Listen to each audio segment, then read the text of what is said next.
Welcome to the No BS Podcast, an unfiltered look into the global hospitality and short-term rental industry with a focus on founder stories, current events, and culture. I'm Mateo Bradford Vasquez. And I'm John Stokinger. And this is our podcast. We bring the right people to the table at the right time, giving you an inside take on the hospitality industry like no other podcast can. We appreciate your support. So let's make this official. Make sure to like, follow, and leave a review for the No BS Pod on your favorite podcast listening platforms. And don't forget to check out our YouTube channel as well. While you're there, please like, listen, and subscribe. And oh yeah, make sure to hit the notification button to stay up to date on all of the exciting things that No BS Productions has coming up. Good morning, Mateo. How are you? Good morning, John. You know the answer to this question, brother. I know. Fantastic. Just back from Martha's Vineyard. Little break. Get out to that part of the country. I don't get out there much, but year two, it's a different place, dude. We're going to have to actually talk about that area and that region. I know you come from that area, kind of.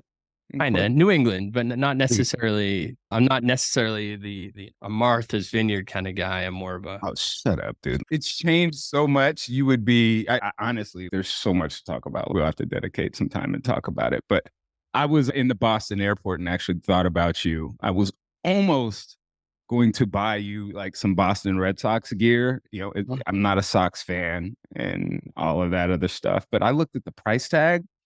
Hell no. I love you, brother. But there's no way I'm buying you like a $50 airport Boston Red Sox t-shirt. So like, I'll make you one that much or I'll find one. So. That's awesome. Yeah.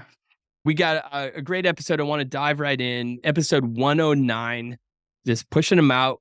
Expedia Group, VP of Vacation Rental Partner Success. We are joined by Tim Rosolio. Thanks so much for joining us today, man. Pleasure to be here. Yeah, I'm a longtime listener. I really liked the episode with Mike Golden recently. I go way back with him. Good guy. And I'm also fantastic. Martha's Vineyard sounds pretty nice, though. I'm in Austin, Texas. It's 106 degrees. Martha's Vineyard, maybe a nice lobster tail. That doesn't sound off.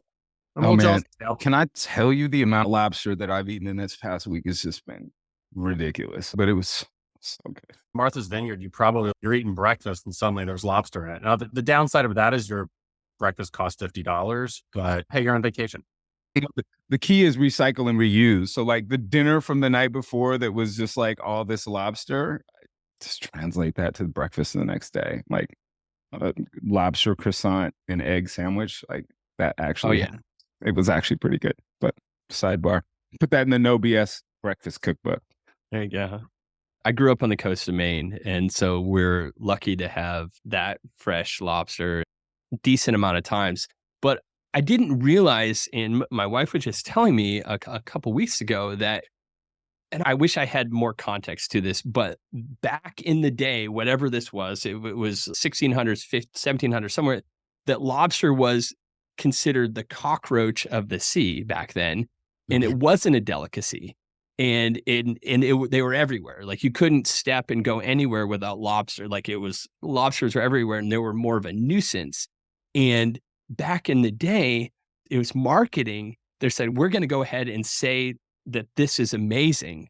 And we're going to convince tourists that this is like a delicacy. And in time, it transformed. Like then the locals used to look at it as a nuisance and not good food. But over time, it's turned into what it is today. But back in the day, everyone hated lobster. That's incredible. That's weird. And there's a lot to dig in and look into that, but we're not going to do that right now. Tim, thanks so much for joining us. There's so much we want to talk about. Let's talk about how you've been with Expedia for 3.5 years. Previous to that, you're with HomeAway, again, 7 years, Vrbo. Tell us your journey. We love diving into the journeys. How did you stumble into vacation rental, short-term rental space? I'm looking at your LinkedIn here, and it doesn't go that, it goes back over 10 years, but you don't really get into, you were at Alex Partners before that? What is that? Tell us how you got into here. Yeah, it's been an interesting road. I started my career in consulting, and generally what we were doing is we were parachuting into companies, Typically with business problems, we were trying to relatively quickly figure out ways to turn around their business.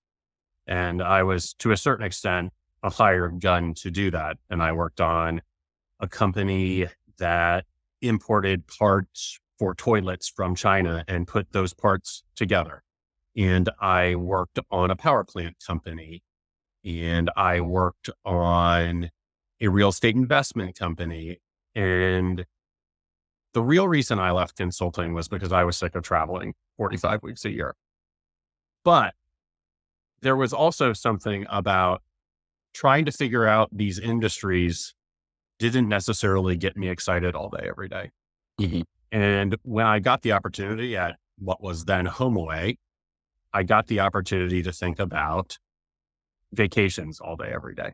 And in particular, what got me excited was the idea that not only are vacation rentals vacations, but they're a special part of the category that I think is particularly special in terms of delivering some of the most amazing experiences that people ever have in their lives with people that they love. And then on the flip side of it, it's an industry where there are people that maybe never thought they could have a second home. And because of this industry, they've discovered that they can. And as my career has grown in this industry, I've become a total junkie for it. And I'm a vacation rental traveler, and I'm a vacation rental shareholder, and I'm a vacation rental employee, but I'm also a vacation rental owner. So I'm someone that's enjoyed the dream that we see on the traveler side and the dream that we see on the owner side. Really, since then, I haven't felt like I've been a hired gun. To a certain extent, it doesn't even feel like work to me anymore because I'm so passionate about what our category brings. I love that. Tell us about those early days at HomeAway. So you were there, if I'm got my timeline right, the last 5 years or so before HomeAway went to Vrbo, or like approximately in there. It was Carl, and there's some big names that came from that. Can you tell us a little bit about that nucleus? Yeah, I was there for the tail end of what I would consider the true old guard. I joined that at the time, HomeAway, in 2015, prior to when we were bought by Expedia. I got a chance to rub elbows with Brian Sharples and Carl Shepard and John Gray, these guys that are just total visionaries. And then after that, really the person that took up much of the torch after that was Jeff Hurst, who's one of my main mentors. I worked in the strategy group for him. And also there was a period of time when I was chief of staff to John Kim, who was the person that Expedia brought in to really take our product and technology to the next levels. I was very fortunate to be, to a certain extent, in the right place at the right time, around people that I consider not only great executives, but to a certain extent, visionaries for what our industry has become. A lot of what we were doing in what I wouldn't consider the early days of the company were really when Brian and Carl were going out and they were buying companies and they were consolidating those companies onto a unified tech stack. And we've had Carl on the show, and it's a great episode just talking about Carl coming, doing some old stuff in Vermont at Okemo, and some really old acquisition stuff. It was pretty cool. The guy's an absolute visionary. He was the person that at the very beginning said, I have this fragmented space that's largely offline and we're going to bring it online. Funny story. Apparently when him and Brian made some sort of investment pitch to get the money to really make HomeAway a thing, part of the thesis statement was that we're going to build the Expedia of vacation rentals. And no kidding. Funny thing is, X number of years later, they sell to Expedia.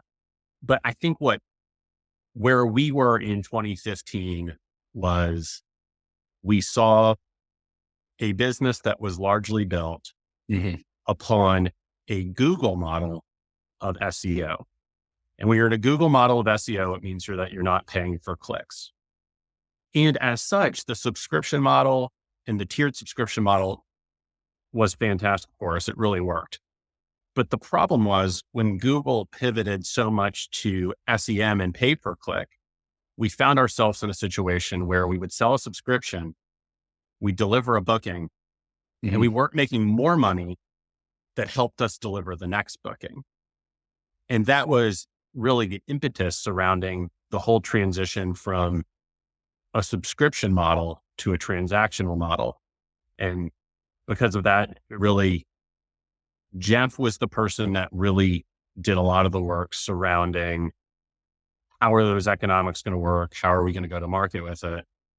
And then John Kim and some of the product and technology people that he brought in really had a deep history of understanding how do we deliver e-commerce well.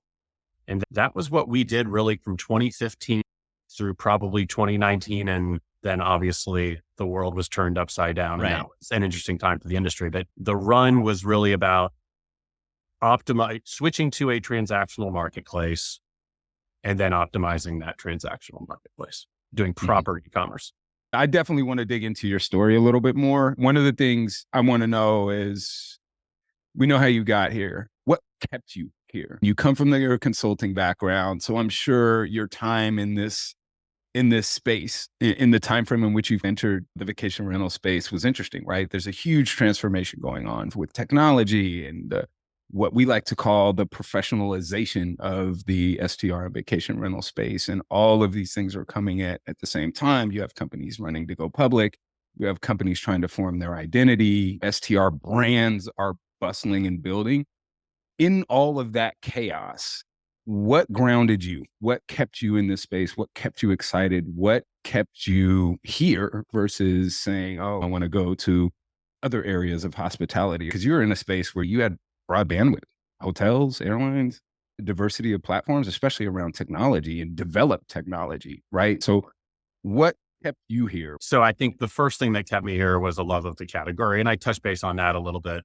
But then the second thing that kept me here was you're speaking about opportunities for growth. And I thought that vacation rentals, specifically Vrbo, as part of Expedia Group, had more growth potential than anything else that I saw that was out there.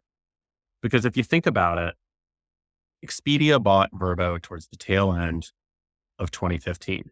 And over that period of time, we operated almost as an independent company, separate tech stack, separate teams, separate marketing.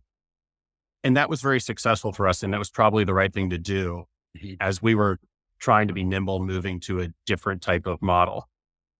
However, we never really did the hard work to actually integrate Vrbo technology with Expedia Group technology. But that's actually what we've been doing a lot over the past few years. And that's going to fuel the next wave of growth. The Vrbo story in my mind is going to be taking all of the things that people love about Vrbo and accelerating them with the depth and breadth of technology power of Expedia Group. And we've never been able to do that truly properly because all of the tech was different. It was almost like they were separate companies. We're finally doing that hard work now, and you're going to start seeing us come up with innovative features that are going to be totally transformative for the category. So at the same time, without getting away from what made Vrbo great, which in my mind is the focus on families and groups and the corresponding really a dedication to multiple bedroom homes, no shared spaces, largely in leisure markets, sticking to that wheelhouse, accelerating it with all of the technology that Expedia Group has to offer. We are laser focused on bringing families and groups into our funnel. And then once in our ecosystem with things like One Key and some of the things we're developing on the supply side, the way that I look at it is the most professional acting partners are the ones that we're going to align with.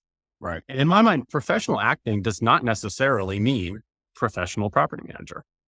It can be an individual owner that really invests in making sure that The house is clean every time. They set out the perfect welcome gift. They're engaged in their community. They pay their taxes. Yeah. It is a professional acting partner. Right. And if you deliver the goods for the traveler and you deliver the experience we want for those families and groups, we'll get you the next booking. But if for whatever reason you're missing the mark, Right. if you're missing the mark in terms of that consistency, or you're missing the mark in terms of being involved in your community, or if you're not paying your taxes, then we're less aligned with you. When it comes to dynamic pricing, Price Labs is a name that keeps coming up in conversations with revenue managers, property managers, and hosts. It's an absolute go-to for anyone who manages short-term rentals. This innovative company won this year's Shorties Award and is a finalist for the Skift Innovation and Design Award. Pretty impressive if you ask me. For those listening, what exactly does Price Labs do?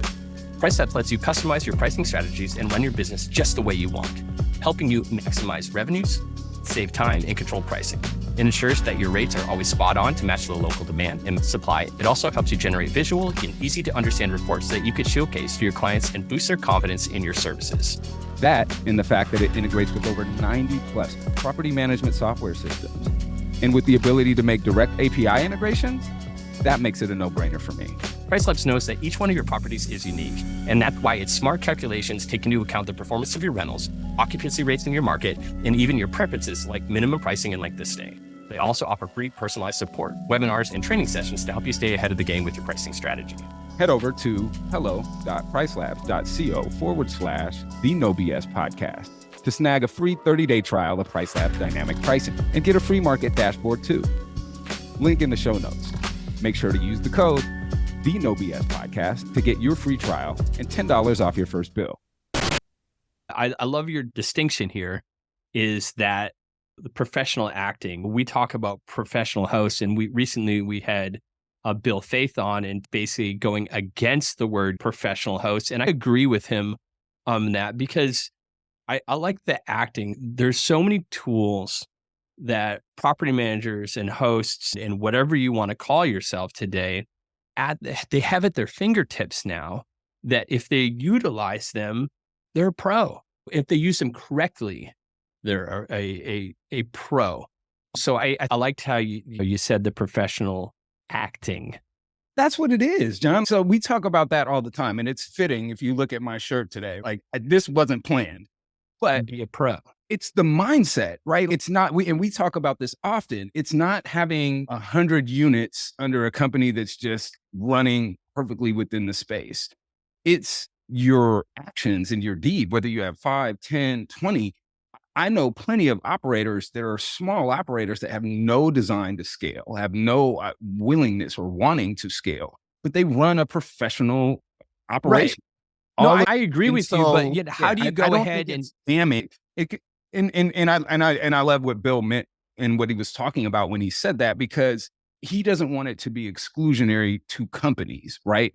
Companies are not the only professional operators within this. And I think that's the distinction that we have to make, especially as we have an industry that keeps accepting and not even accepting, that keeps indoctrinating. And like we keep bringing in people that have professional expertise, that know hospitality, that regardless of the size and scale are bringing great opportunities and great experiences to guests through the properties that they operate and manage, regardless of if they're under a property management label or not, or professional property manager label or not. So it's like, they're all a part of what we are. They're a part of the hospitality experience. And so I get where he's coming from when he's, let's not segregate this group over here saying that this is what a pro looks like. And I think that's where we get it messed up, because a pro can look like, it doesn't matter what it looks like. It's how do you operate, right? It doesn't matter who you are. It matters what you do.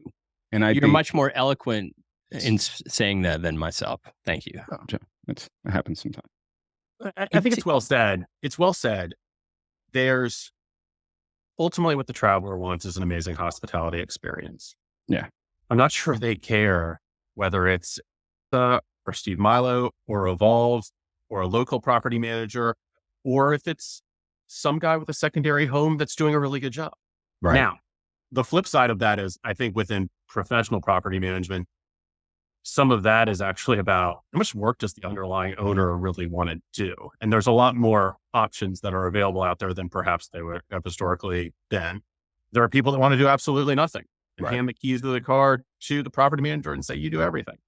There are people that have business models where they effectively handle content and distribution, but the ground game, they do it themselves. And then there are people that do it all themselves. Right. I think, and having that diversity, I think, is good for us. And I think it's interesting too, because I love the approach that you guys have, because the reality is you were here first. VRBO was here first.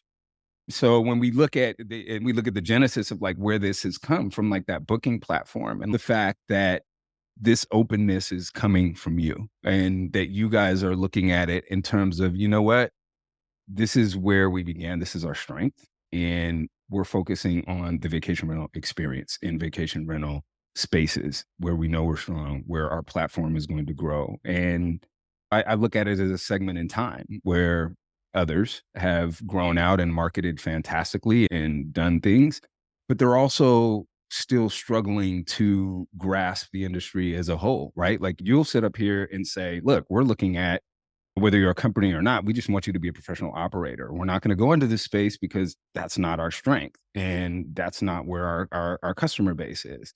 Others aren't necessarily doing that. They're still trying to figure out where their identity is. They shun, from my experience, and this is Matteo speaking, not anyone on this call or anyone in industry, they shun the professional aspect and the professional part of it, even though it's crucial to their business model, crucial to their revenue. But they still look at it like, oh, it's a nice to have, but not necessary, where I disagree. I think that even from a timeline perspective, like getting someone who's a professional operator now that continues to build and grow their business, and whether they grow into a company or not, is just as important as me and my second home. Or I'm not going to rent a room, but even if that was someone that was doing that to maybe keep their home or whatever that story may be, being able to dial into that and keep it within the vein, I think there's something to that. And I'm excited to see the growth personally, because staying power in this space is something that we are seeing a shift in. There's people that aren't here anymore. There's organizations that aren't here. There's management companies, there's technology. But to be the first and still be here, and to still be excited about what's coming up next, and still being able to shape the industry and have a huge impact in the industry is huge. So that has to be exciting to you. It's a tremendously exciting, and I appreciate your recognition of what I'd find to be some of our core values. Yeah. We believe in having quality on both sides of the marketplace. And then I would say we don't treat supply as a commodity. There are only so many amazing houses on the beach, and there are only so many amazing houses that are on the mountain. So that's the location of the house. Within that, there are only so many people that really know how to do the hospitality piece right. And we believe that in the long term, if we can have affinity for those homes that are on the beach or next to the mountain with the professional acting, again, doesn't need to be a professional host, but a professional acting hospitality provider, that's good for us in the long game. Let's talk about some of these things that Expedia is pushing forward. We have a great friend in the industry that participated in your Expedia Accelerator Program. Lorraine Woodward with Rentable are becoming Rentable. And there's a bunch of others that have come. Can we talk a little bit about this Expedia Accelerator Program and what it was for and why you guys got behind this and are really pushing this? I think that as an industry, we're still in the second inning, which means that things are changing rapidly and things are innovating a ton. If you were to look at the new and fresh ideas 5 years ago, maybe that idea would have been something like Noiseware. And we think to ourselves, well, what if we were at the cutting edge of Noiseware? And we thought to ourselves, who are the new, fresh companies with fresh ideas that could potentially transform the industry that we could partner with? And Becoming Rentable is an amazing example. And for those of you that are listening that don't know what they do, they essentially provide services and coaching and technology that helps vacation homes be accessible for those people that need an accessible home, which is a huge amount of our category. Just if you think of the demographic of family travelers, multi-generational travelers, this is a huge addressable market. And it's not just physical accessibility as well. They get into autism, all sorts of things. It's pretty fantastic. We did a prior podcast, look up Lorraine Woodward, and we dive into it with her. She's fantastic. Yeah, she's a pretty inspiring person. Yeah. First time you meet her. And it's just one example of, I think there's 12 different companies that we're working with that are new and fresh ideas that we think could be one of the next big things in vacation rentals. And we're providing our expertise and our history truly in this e-commerce space to work with them and really get them from point A to point B to hopefully point C. I think it's a pretty exciting program. I wish we did it. I wish we started it a long time ago. This accelerator program, you bring them in, you hear their ideas, you give them a little influx of money to help them develop or to continue to develop what they're doing. Is this something that will come to an end and then you will potentially do another accelerator program in the future? Or is this, we have these 12 partners, we're going to work with these, or is this something you're still trying to figure out? I think the intent is that we provide them all with expertise and support.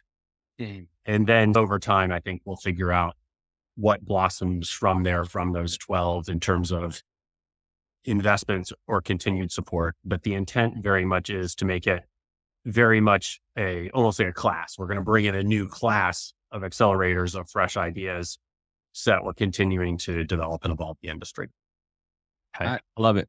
I love that. I think it's smart. I think it's forward thinking, but I also think it takes, if you want to, it's leadership, right? Like it's not just sitting back and waiting for the industry to become what we want it to be. It's a proactive step of encouraging growth within our space that, to be honest, may or may not directly affect your bottom line, right? It may not directly have an effect directly for you, but the push that you're giving will make the industry better, right? Even with helping a company figure it out or giving them the resources to push forward or whatever that does, I think that there's not enough of that within this space to do it in creative ways that, I don't want to say it's selfless, but doesn't necessarily, it's not self-promoting, right? Because it's actually helping others within this space grow, solidify their space here, and makes us better. Using Lorraine as an example, I love her platform.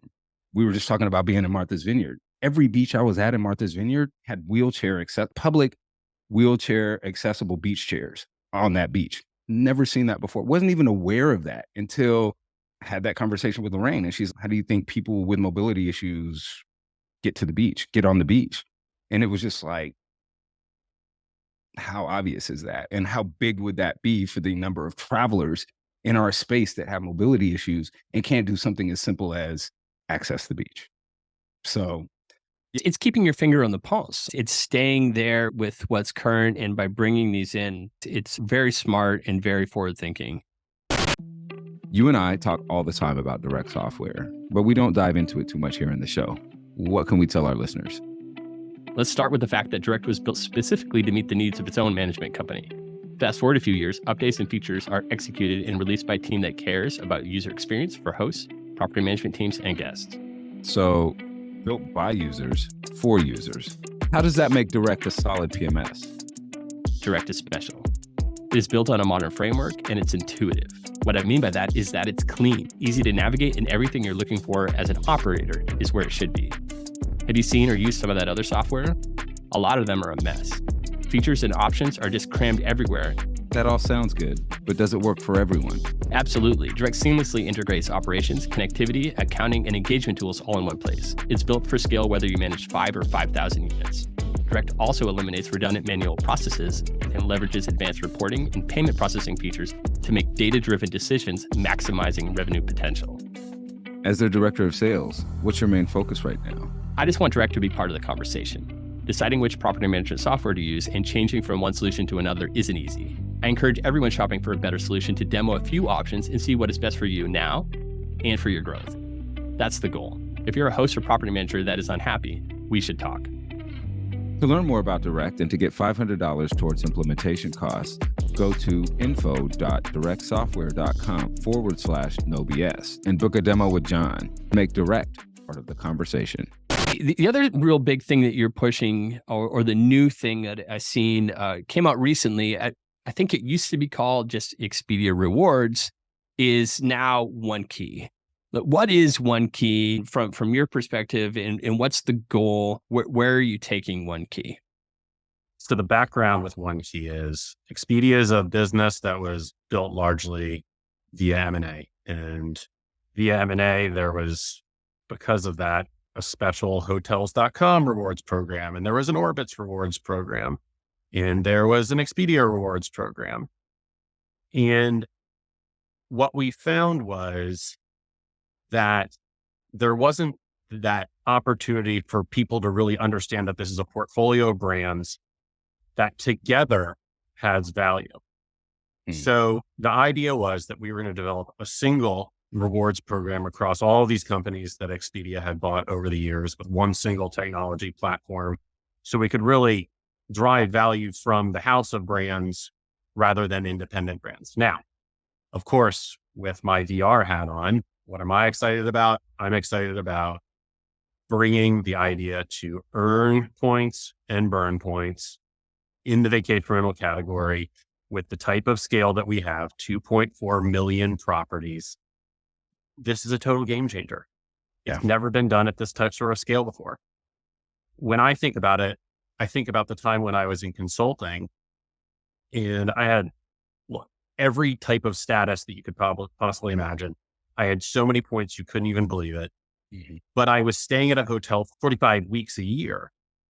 And when I went on vacation, the last place I wanted to be was another hotel. I wanted space. I wanted something different. And there was nowhere at the time for me to burn those points on vacation rentals. But if something like this existed today, I would absolutely, I'd go all in. I'd go all in on Expedia, and I'd book my properties on Expedia and hotels.com. I'd earn the points so that I could burn them on Vrbo. And that's such a huge opportunity for our category to introduce people that still maybe necessarily haven't tried what we do. Because what we find is, we saw this a lot during the pandemic, when people try our category, what they say is, that was unique, that was awesome, and I'm going to do that every year. So it's a huge opportunity for us just in terms of building new people into the category, building the flywheel of repeat. And then beyond that, I think what's helpful for us is with a loyalty program, what you also get is you get more people that are logging in to make their purchases. You are getting more people that download the app. And if people do that, we can personalize recommendations for them even more so that we have data that helps us drive conversion for them and helps them find the perfect property that we know they'll enjoy. So I'm looking at the tiers and of what it means to be a One Key, to be a part of this. It's pretty phenomenal. The tiers, and you're leveling up from blue to silver to gold to platinum. The amount of savings is not only are you able to burn these points, but the savings you get on them are substantial as well. So if you're listening and you haven't checked out One Key, definitely go ahead and check it out. Sign up if you're booking with Expedia or any one of the Vrbo or hotels.com, any of these. The fact that they all work together is, I agree. I'm glad you did it now. Someone else will end up doing it. It's always the first one to get in, gets that momentum. And there's other travel platforms doing different things that are similar, but not to this extent where it's bringing all the different things together, which I like a lot. It's our big bet in the scope of the real assets that we had as a company. If you think about all of the people that have some degree of allegiance to this house of brands, if you can bring them all together and make them somewhat allegiant to Expedia Group as a collective, that's really powerful. It raises all your brands together. Whereas the other way that we see this is it's tied to a credit card, right? That's where we see it in other verticals, or it's the same vertical, but it's tied to the payment solution as opposed to the brands, or the distribution brands, which I like this. It's fun and it's new. And I think this has legs. It definitely has legs. I certainly think so. And imagine a world, you talk about payment solutions, imagine a world where there was a one key credit card too. And perhaps you earned and burned at even greater value if in fact you opted into the credit card solution as well. So Are you hinting? Are you hinting? But I'm a strategic partnership guy, right? So that was actually one of the things I wanted to talk with you about today too. It's just, and not specifically and just in a broader sense too, right? Like, why don't we see more of these developed commercial partnerships within our space? As we have brands evolving, the technology's there, we're learning how to integrate membership and loyalty programs now. Why is there not a bigger outreach to the broader commercial entities that intersect with our business, right? Whether it's airlines, rental cars, like the places that make sense of our space in hospitality. I feel like that's an area that's sorely lacking. And I'm always looking at relationships and things like that. And I always wonder, like, why don't we have more of that, right? Like, why isn't that a more developed area of the business? And from your perspective, especially coming from a platform that kind of has it all within the family, what has been the holdup? Has it been tech? Has it been people just haven't figured it out? From your perspective, why are we still far behind in that space? fragmented tech. Yeah. The idea that even though Expedia, you can book a rental car via Expedia, all of that technology for years didn't play nice with Vrbo technology, almost like we were different companies. But Gotcha. again, by doing this hard work of unifying tech, it's going to open up a world of rental cars, activities, and even imagine flights. And if you were a new partner and you were trying to get those first bookings, say, for example, that you were in Hawaii, it's an island. Why wouldn't you opt into some sort of package rate with a flight? That's something that no one's really quite done, but with the depth and breadth of Expedia Group technology, this is the sort of stuff that's going to be possible. And we see this with this M&A that's going on and the tech M&A that they're going in, they're getting these pieces and they're bringing it all under their family of whatever it may be. And you have your insurance and you have your web and you have your distribution and you have your software that manages everything and your revenue management. But you don't see real change until 4 or 5 years, 6, 7 years of this M&A coming together when the tech actually starts talking to each other well.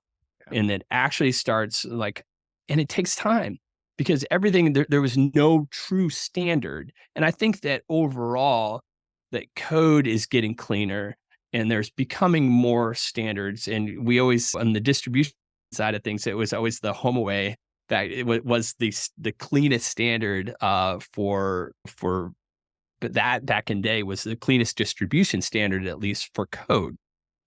But they're still not 100% locked in as in this is how you want to do it. And I don't think we will see that. And we talk about this a lot. I don't think we're going to see it yet. I think you're going to have, this is the standard for this group of companies that's taken some time. And unfortunately, now this is the standard that these group of companies or this powerful ownership has set forward. And you guys are doing the same thing. Hey, you've developed your own standard for Expedia Group. And you figured out how all your brands are talking well together. And therefore, now you're able to go ahead and push out one key and all these different things. But it still doesn't fix, your company still doesn't necessarily talk to another company, which doesn't necessarily talk to, and when I say companies, brands underneath that.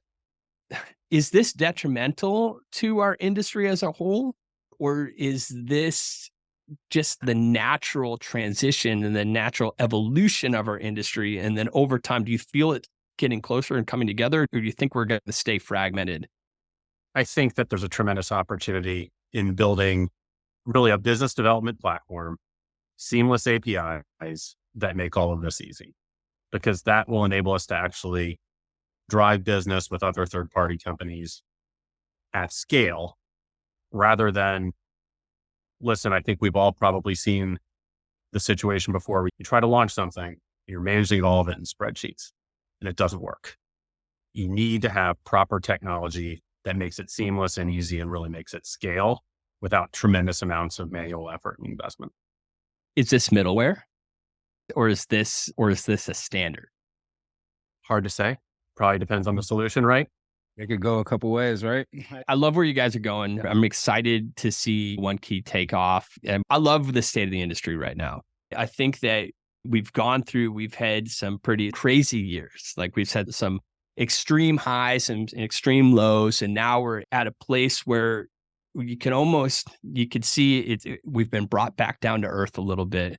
We understand from a distribution standpoint, what we're seeing is some property managers and hosts and just anyone with inventory are figuring out how to go ahead and make their inventory visible and rentable. And there's been so much inventory pushed into our space recently that how does A property differentiate from B property when they cost the same, they rent the same, they're in the same demographic? We're in an interesting state now because there's so much inventory. It's exciting because we're trying to figure it out again, but we've been brought back to earth. At this state of the industry, where do you see short-term rentals and vacation rentals going? Do you see like a consistent, like more steady growth? Where are you seeing this right now? So it's a good question. I think the state of the industry is obviously we had what was a bit of a sugar high of demand and tailwinds at our backs at the height of the pandemic. After that, we also saw a tremendous uplift in supply. So you're at this interesting moment where, as an industry, the trajectory is very strong, but at the same time, maybe the income per property probably is something south of that. Right. And in my mind, what that means is owners and property managers need to embrace change to create differentiation. Because the way I think about it is what is yesterday's differentiator quickly becomes today's norm. If you were to go back to 2018, about a third of our inventory was instant book. And we talked to property managers about how really like the future here is instant book. People don't want to be on a 24-hour hold model anymore. This isn't what the traveler wants. And the partners that were fast movers on that reaped the benefits of it. And then the others came along for the ride. And today, I think something like 80% of our properties, that was a differentiator. Now it's today's norm. Right. So then the question is, what's the next differentiator? There's a number of them I look at. I think some of them are surrounding minimum night stays. I think there's a lot of partners in our industry that have said, I do a Saturday to Saturday schedule. It's 7 days. That's how I operate. It's always worked for me. Maybe that still works for your summer, but for your shoulder season, I don't think it does. Right. And then 100%. another one would be flexible cancellation policies. There was a time when this industry was almost all non-refundable. And I think that during the pandemic, travelers definitely showed that they want to have that flexibility. And I think that's persisted, even though the pandemic, knock on wood somewhere, is over. So the way I talk to partners is, listen, if you're on still 7-day, Saturday to Saturday schedule, you're totally non-refundable. You're operating in what I would consider a relatively old school way. You better have really good inventory. And if you're on the beach, probably still all right. Probably still all right. Because so many people want that house. But you're a couple blocks off the beach, you're starting to get into a type of inventory where there's a little more supply, and you're going to need to do different things that perhaps you would have historically been uncomfortable with to have your supply stand out. And I think this is a continued evolution of our industry. For those houses that are on the beach, much of that inventory will be on some sort of much more flexible and refundable rate. And then there will be something new that comes along. I'm hopeful that thing that comes along might be that people will want to offer member-only deals on Expedia as part of our rewards program. That'd be the next differentiator. And my team of account managers, it's our entire job. It's our entire job to understand those differentiators, understand the value of it to our partner's business. So we're here to help you understand that so you don't have to figure it out yourself. So with the breadth of your platform and focusing on vacation rental spaces, what we're seeing This is a huge part and it is impacting our industry tremendously, which is the environmental impact, not just in Hawaii, but in Florida and all of these other places where beachfront, while beautiful, is also now a risk, right?